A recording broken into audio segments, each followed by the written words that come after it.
Use of flexible sheet material, manipulating the sheet to create the formwork for cast materials such as plaster or concrete, right? And then by manipulating the sheet, you would create the texture which gives the cast piece a structural integrity by giving the depths to, so it's starting from the flat sheet, giving it the depths, using series of manipulation, be it the folding or bending. What else did we do? Crumpling. We started with designing a space that create comfort and shade. A standing dome in columns was our first proposal, but then there were three concerns. The first was the time, the second was the budget, and the third was the safety for the students. So after studying the previous concern, the group came up with an idea of bringing the dome to the ground. Not only that, but also cut a slice through it to create an opening that people can actually occupy. After importing the two-dimensional drawing to Rhino, there was an issue with the stars. The stars were very small and dense, which they caused problem with the folding. So we had to do the iterations 4 times to change the size of the star and make every sheet fits 3 stars.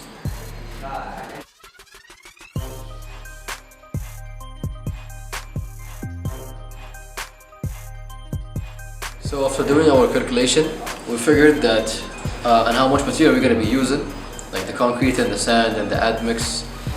We figured that the model weight is going to be 1,000 pounds. So we needed a structure frame to support all that weight.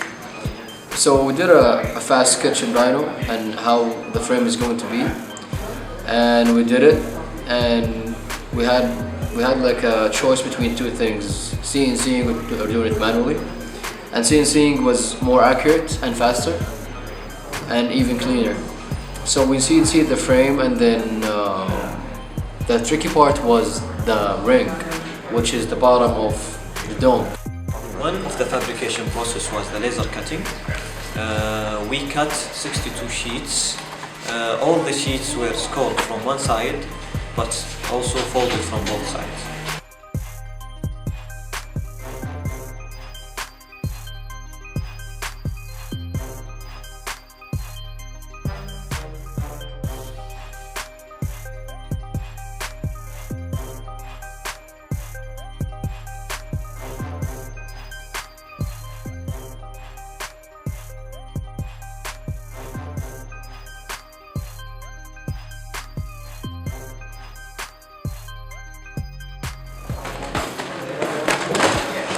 Moving on, assembling the sheets together.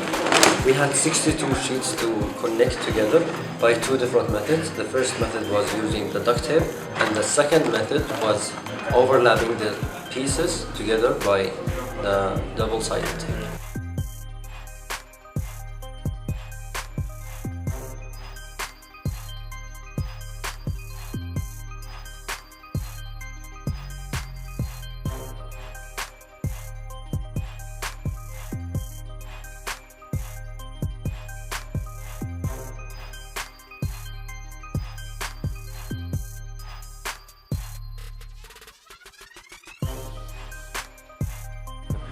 So we folded the 2-dimensional sheet to the 3-dimensional shape, which is this, and we fit it inside the wooden frame and connect it to the ring from the bottom.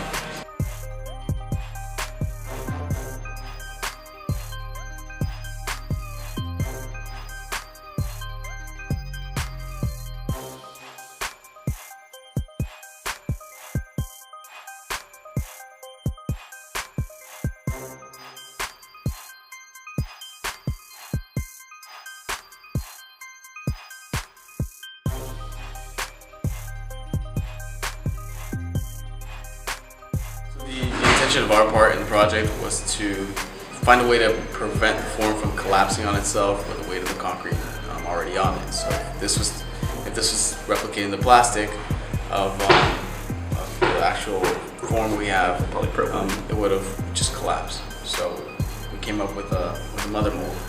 That way, the form could just fit in there. And then cast it, the weight of the plaster doesn't deform it at all, so it doesn't flatten out, it just stays.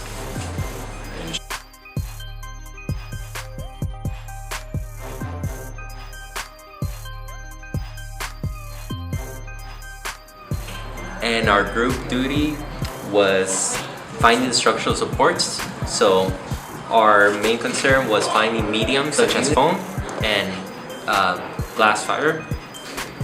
And for this, we were trying to find a solution for the mother mold.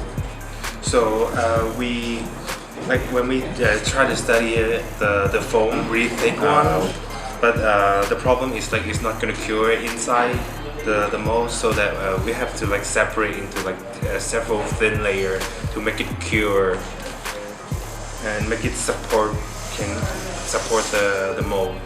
Yeah, because as you can see, it's pretty strong. Casting the mold was one of the most challenging parts because it needed more people, and the concrete would dry faster. So we got help from other people. There were 6 people standing on top of the dome and 3 people from inside it, and we started casting from the sides and coming back to the edges.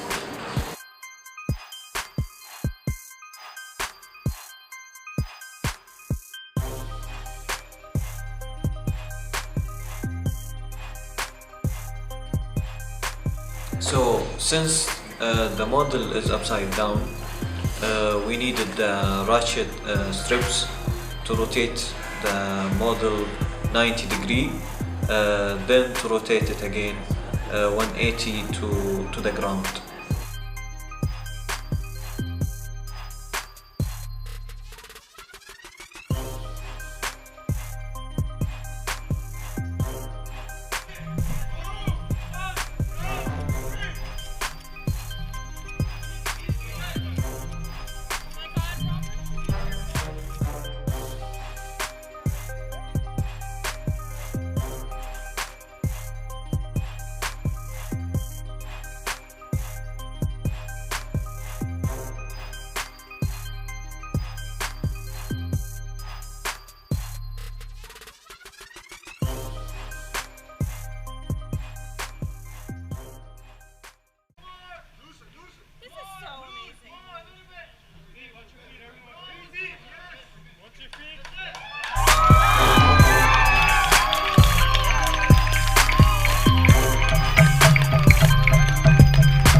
Well, I don't think we need it, since we got the manpower.